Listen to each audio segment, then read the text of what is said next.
So, hello everybody listening to Cornucopia Climate Chats. I hope that you're well today. I'm talking to Associate Professor Quentin Crowley of the Geology Department and Science Department in TCD. And I recently, in order to inform myself about these podcasts, because Cornucopia has always had an interest in the environment, I recently took a course, a postgraduate course organised by Quentin in TCD, and hence we became pally. And so I'm interviewing Quentin here today. And Quentin is also a long-time customer of Cornucopia and enjoys our plant-based food. So welcome, Quentin. How are Thank you you, Deirdre. today? Great, thanks. Yeah, really nice to talk to you, and thanks for the invitation. Yeah, great. So Quentin has a good few things that he does. He teaches natural sciences and geology. He's also in charge of the Centre for the Environment at Trinity, so we can talk about that. He's also one of the founding members of Ireland's Knowledge Centre for Carbon, Climate and Community Action, and also involved in the Irish Science Centre and something called ICRAG, which does a lot of research. So just going back, Quentin, to maybe start how you got an interest Sure. in the planet when you were a child. I'm always interested in what inspired you to study geology, because you did that in Galway, didn't you? I did. That's correct. Yeah, gosh. I grew up in the west of Ireland on the shores of Galway Bay, and it was a wonderful time just to be free and to wander around and explore and, countryside and down by the shore and looking at rocks. And I think it really instilled in me a curiosity for the natural environment, having that kind of freedom and exploring. And there's no geology taught at school in Ireland, as you might know.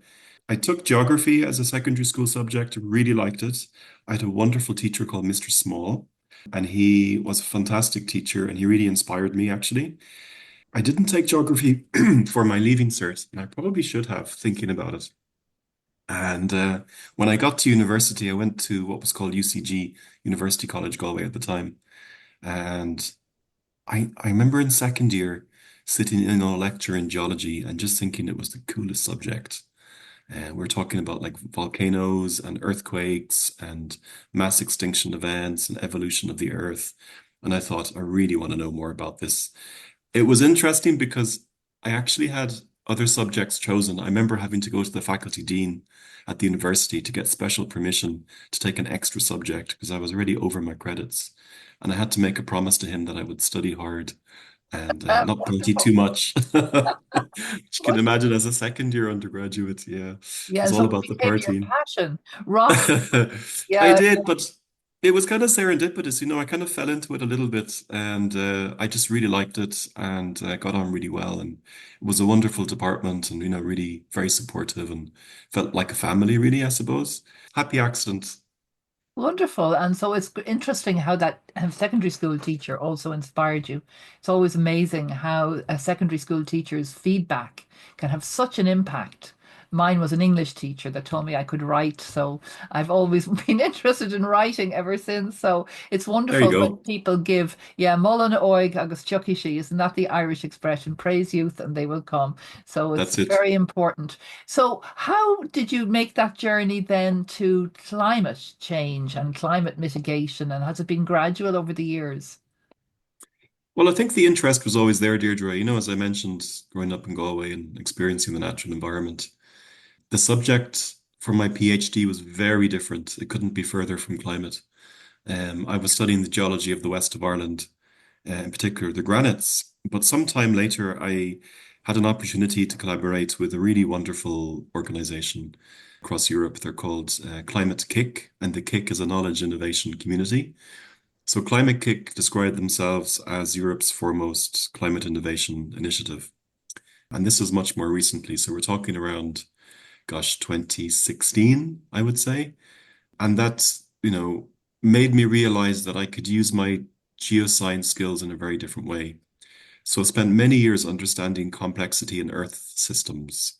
The Earth is a system and all the interactions within our planet, and how they influence evolution on the planet and the environment and climate and everything.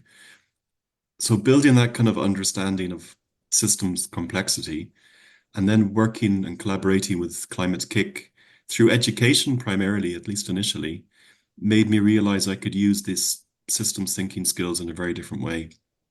And that kind of tuned me into climate and climate change and adaptation and mitigation, and mainly through kind of an education perspective, education, capacity building, rather than research, at least initially, anyhow. So I think that was it for me, it was a collaboration with a really nice group of Climate. people across Europe. It was the Yeah, European connection. Isn't that wonderful? exactly. Yeah, and at that stage in 2016, you were already teaching in Trinity, teaching Yes, natural sciences. Is that correct? that's right. So I'm based in the discipline of geology within the School of Natural Sciences since 2008, actually. And when I started, I was teaching something very different, but gradually over the years, I'm teaching more and more systems thinking for natural scientists, including climate change, adaptation, and mitigation, as Yes, well as some geology. systems thinking is something that came up really strong. And I'll give you my understanding of it, you having taught me, Please do. Quentin. So systems thinking is very different than linear thinking. And linear Correct. thinking is what we often do, but we just bring in then the law of unintended consequences. If you don't study a problem very much and you quickly jump to a solution, which we're all inclined to do, you can just move the problem further down the system. And because most things, probably everything, is involved in a system, it's really important. This was my understanding, what you taught me, to have the 80-20 rule and spend 80% of the time trying to understand the problem and 20% of the time coming up with the solution. Because the solution, once you understand the complexity of the system that your problem is in, it'll become much more apparent what's a good solution and not one that just creates more problems that you didn't That's it anticipate. So did in a I nutshell. learn my Gold star, Deirdre. Well done. yeah, so Yeah, I mean, mm, I think we're hardwired to jump straight into solution mode. And I guess from an evolutionary point of view, that served us really well. Like we're good problem solvers. However, we can have a tendency just to, as you said, jump straight in and think of a solution without really understanding the nature or the context of the problem. So we might think that what we're doing is great, but then really is it addressing the core of the problem? And is it actually, although maybe we know we mean well, could we actually be causing other problems? So when you look at the system complexity, you pause and you step back and you look at the whole bigger picture and you think about, okay, how are all these things interconnected? What would happen if I change this one thing over here? Will it have my desired effect, or will it actually cascade through the system and cause a problem somewhere else? And that's really important when you're looking at things like climate change to really understand give us an what is the example challenge. of what a poor solution might be, or Oh gosh. One I like to give actually, it's in the area of waste management. And if you think about, typically if you're at home or if you're in Cornucopia in the restaurant and you might have, food waste, or at home we might do our recycling and, we might put stuff in the black bin and stuff in the green bin and stuff in the brown bin. And then somebody takes it away and we think, okay, it's gone, but it's not gone. It's still there. It's just somewhere else. So when we think about waste management as kind of a linear solution, and we have these things called landfill sites, well, we have actually not that many landfill sites in Ireland, and the vast majority of material which goes into those is something called C&D waste. It's construction and demolition waste, as well as, the domestic rubbish and refuse as well. And we are recycling more, which is good, but just putting something in the bin and then putting that in the landfill site doesn't make the problem go away. If we're to produce less waste, we have to look at, consumer behavior. We have to look at product design. We have to move away from single-use materials like single-use plastics. We have to change our attitude to consumerism as well. So when you dive into it in a deep way, it's not just around rubbish, but it's actually around human behavior and how we relate to all these things around us. I did interview somebody recently about waste, and it was really interesting. And the expression that I got was when we say we throw away something, there's no away. No. There's just elsewhere on the planet. And so that's very interesting about systems thinking. So I wanted to ask you, how did you conceive of the course that I did, which was on climate change and entrepreneurship? And I recently did that course with you, and it was absolutely wonderful for me, opening all kinds of thoughts and not too much climate anxiety, I have to say, but Good, good. very solution focused. And it's from that course that I'm doing these podcasts. That was my decision to try and add a little bit of education to the world or a little bit more information. So, how did you conceive of the course and making Yeah, it? good question. Well, to come back to Climate KIC, having worked with Climate KIC in their education projects for a number of years, I was always working in these large trans-European projects, and I wanted to take some of the learnings and really kind of embed it within something locally and specifically within Trinity College. So an opportunity arose to collaborate with colleagues in Trinity through what was Tangent, it's now Portal. It's a non-academic unit in Trinity College, and they support a lot of innovation, entrepreneurship, and training internally and externally to the university. So we put our heads together and we saw an opportunity through the Higher Education Authority, the HEA. They have this thing called Springboard Plus, and Springboard Plus is just that. It's a springboard to, upskill or reskill in a particular area. So they have these subsidized courses, which are usually part-time and usually online. So we made an application for one of these, and thankfully we were successful.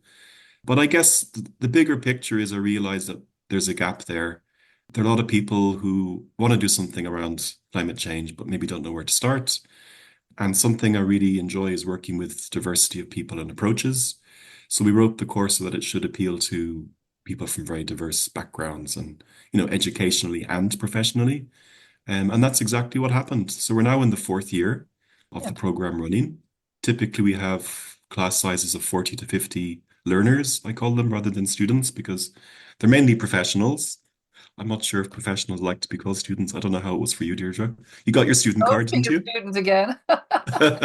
Great for me. Yeah, I loved it. But and so it's in the fourth year, and there's 40 Yes, 50 each time. And so each person is sort of, I got the impression, tasked with doing something out in the world in the green economy, something entrepreneurial or for intrapreneurial, as you said, within an existing organization. So that's why within Cornucopia, we're doing this initiative of the Cornucopia Climate Chats because it's within an existing organization. So that this was is it. yeah, and I just felt that each lecture that I went to, I learned something about climate, which is an extremely complex system. And within it, there's transport system and the energy system and various other systems. So it's quite a lot to learn. And I sort of feel we're all inching forward towards climate changes here, but towards mitigation. That's an interesting word that I learned, mitigation. What's your understanding of climate mitigation? I mean, we understand climate change, but what's climate Yes. mitigation? Yeah, well, there are different sides to it. You might hear mitigation and adaptation. They're very different approaches. So if there's some kind of risk or something that, might be detrimental to you or your business, you can take steps to alleviate that risk, which is around mitigation. And adaptation is more, okay, the thing is here, climate change is here. Now, how can we adapt what we're doing because the environment has changed, because the climate has changed? And they're two different approaches. I'd say in the earlier days, when people were talking about climate change, there was more an emphasis on mitigation. And I think now there's more an emphasis on adaptation because it's come with the realization.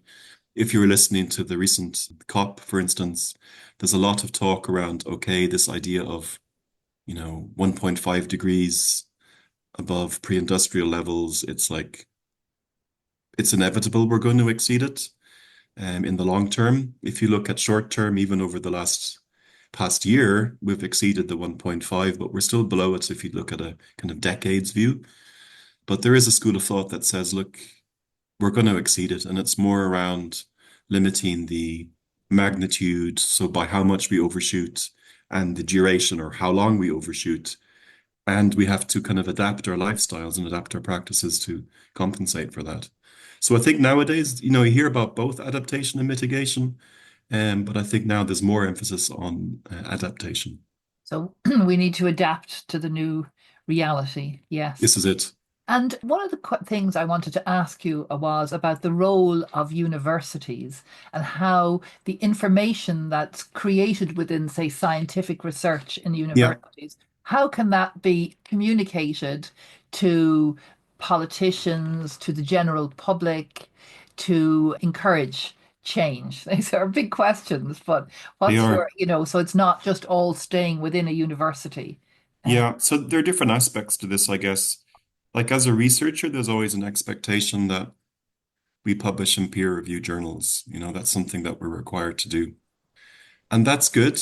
However, it speaks mainly to a scientific community, and those publications won't reach general public, and they probably won't reach policymakers or politicians either.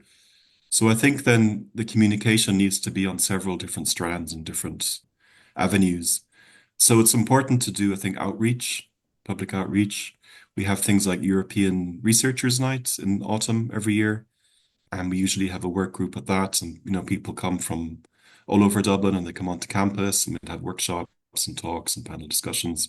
So that's an example. I also really like to collaborate with artists because I think there's something very special around that partnership between a researcher, a scientific researcher, and an artist. And artists are really great at tapping into people's emotions, like winning their yes, hearts. yes, winning And hearts is what, not just winning heads, winning this hearts. is it. And I think that's a great avenue for general science communication is collaboration through creative arts. And it's something I'm very active in. I'm really strongly in favor of that. And I'd encourage other scientists and researchers to do that too. You see it more and more, particularly with large research proposals that within a kind of a communication work package, there might be a collaboration with an arts collective, for instance. So it's happening more, I would say. What about journalists writing, Yeah, communicating with journalists so that people read about things in simpler terms?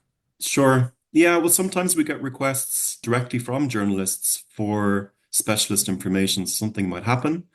And in Trinity, and I'm sure other universities too, you can put your name on a like specialist list to be contacted by, media personnel, such as journalists, broadcasters, and we might just get a call out of the blue saying, "Hi, would you be willing to talk to me on topic X?"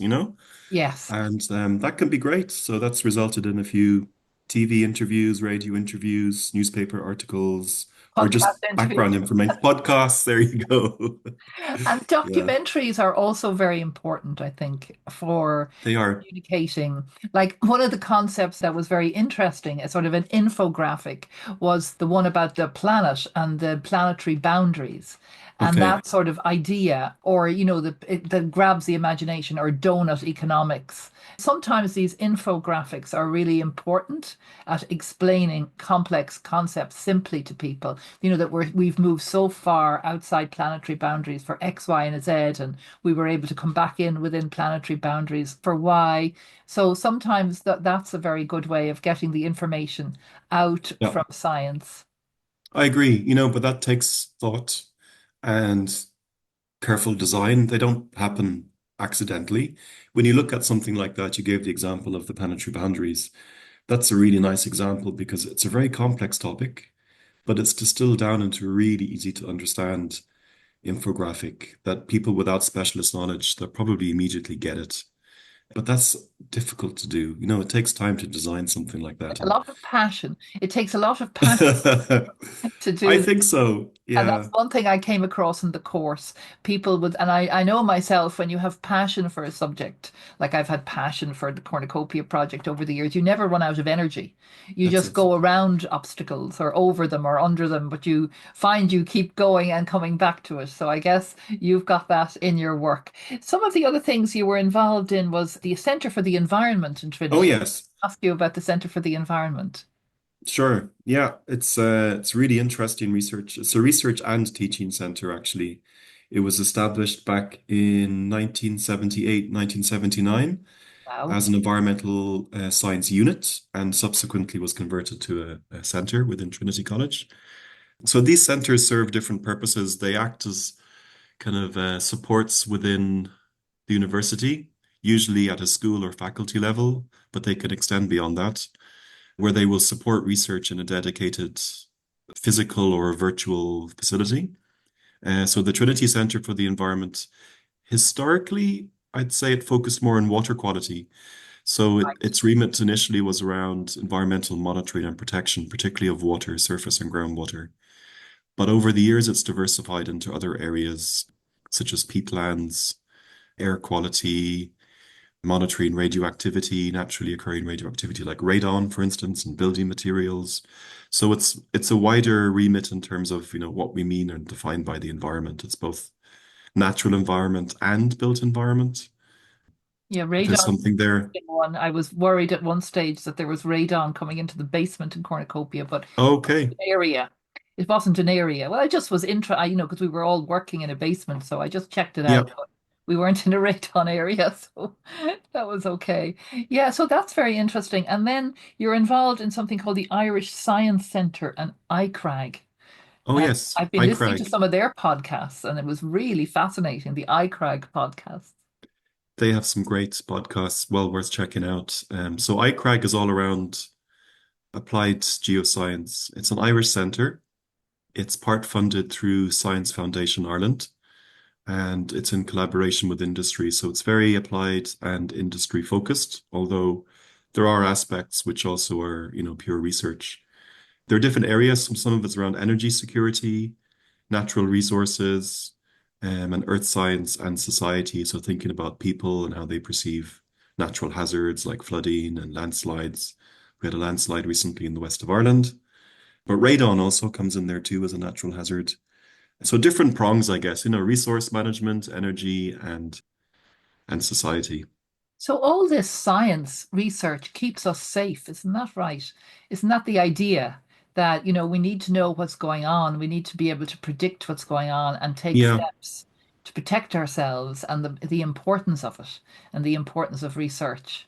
Again, it needs to be communicated to the general population, so there's a sort of a change in consciousness. And I just wanted to ask you briefly about COP29. Oh, Uh, yes. I'm just wondering if you have any thoughts on it. Any Mhm. positive thoughts? I like for this to be a positive. I think that's very motivating for people. So what do you feel is Yeah. positive from it? I didn't attend the COP this year. I did last year in Dubai, COP 28. This year in Baku, COP 29. I didn't attend in person, but I have been keeping up, to date and reading day to day and see what's happened. A big thing, I suppose, the focus on finance and climate justice and just transition. So there has been an increase in the funding going from, I suppose, global north to global south. There are a lot of discussions around what defines global north and global south. I know some of the developing countries were asked would they consider obligatory payments into the fund in a higher amount, and I think there was some pushback there as well. There's also a lot of talk around, okay, so it's an increase, which is great. However, it's not nearly enough That's compared right. to what's realistically required. So I suppose if I'm to be optimistic, Thank I'd you. say it's a move in the right direction and it's building on last year's commitment, which is a good thing. But also, realizing that there's still a way to go. And There's still a way to go. Yes. yeah. So we must keep pushing and talking and all of that. Okay. So I just wanted to ask you, because you're a customer of Oh, Cornucopia, yes. you enjoy our plant-based cuisine. Have you any thoughts on food security, plant-based eating? Yeah. Move more in that direction? Have you any thoughts on that? It's great to see over the years that there's more diversity in diets and restaurants cater for more diversity of different kind of tastes and lifestyle choices, I guess, over the years. That's really good to see. Yeah, I mean, I'd say each to their own, That's right. really. Good, good, good, Um, good policy. I think that's, you mentioned around research and information. I think information is really key here. And when people are presented with options that maybe they didn't even realize were viable options before, suddenly these become options for them. So I think if people inform themselves about different dietary choices and the health benefits, but also kind of the environmental benefits and others, maybe animal rights and it could be social rights and humanitarian. Food systems are very complex things in themselves. Even if we're focused exclusively on Europe, if we go to south of Spain, for instance, and we see like mass-produced, cheaply produced vegetables and salad leaves, and it's in an area with a natural park. It's on the edge of Europe's only desert. There's like huge influx of workforce from North Africa.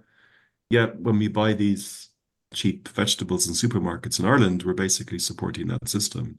And a lot of people aren't aware of that. And I think the more people are aware of the impacts of their choices that they make, maybe people can make more informed decisions.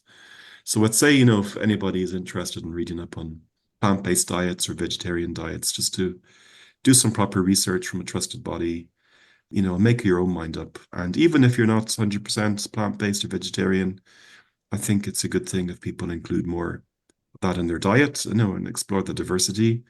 That's good too.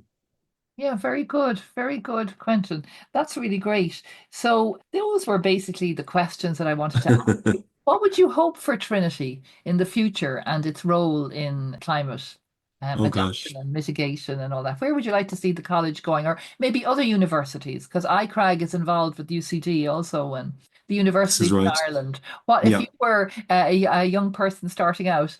What courses would you take? Yeah, gosh. what would you think would be effective for people to study? Yeah. Well, advice I generally give to students is choose something you're passionate about. Good. Don't necessarily think of a career in that, because quite often when we look at people's trajectory, they study one thing and then they might work in something completely different. But they're still taking some knowledge from their education and from their degree, maybe applying it in a different way. So I'd say follow your passion. And regarding, role of universities, part of it is around education. So making more of these courses available. It could be things like micro credentials or short courses, or the course that you did, Deirdre, in climate entrepreneurship, which is part-time. I think we're going to see more of that, looking to professionals for upskilling and reskilling in the future. But also universities, they're a good place to test, kind of, incubate ideas, test things on a small scale, show leadership in many ways.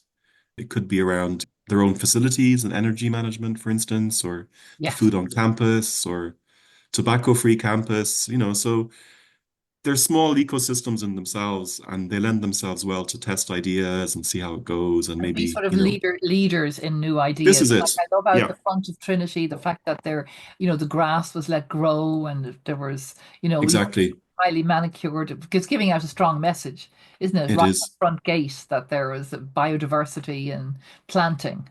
Uh, Exactly. and then having plant-based options on the menu in Trinity, and so that they're leaders in positive cultural change, I think. Universities as a whole, yeah, they have the potential to be.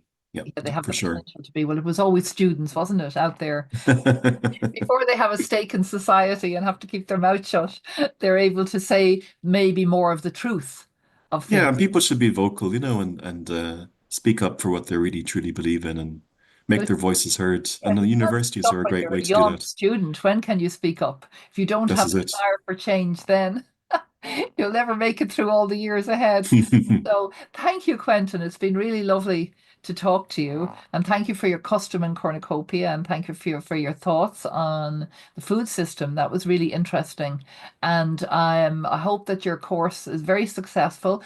It's a wonderful for me because I'm now involved in a whole network of people who are interested in climate change. And we've Great. started a book club together called the Bookworms. And it's really good that we're all staying connected and together. So it's become a system in itself. Thank you very Wonderful. much, Quentin. Lovely talking to you. Lovely talking to you. Okay, bye bye. Bye bye. Bye bye, Quentin. Thank you.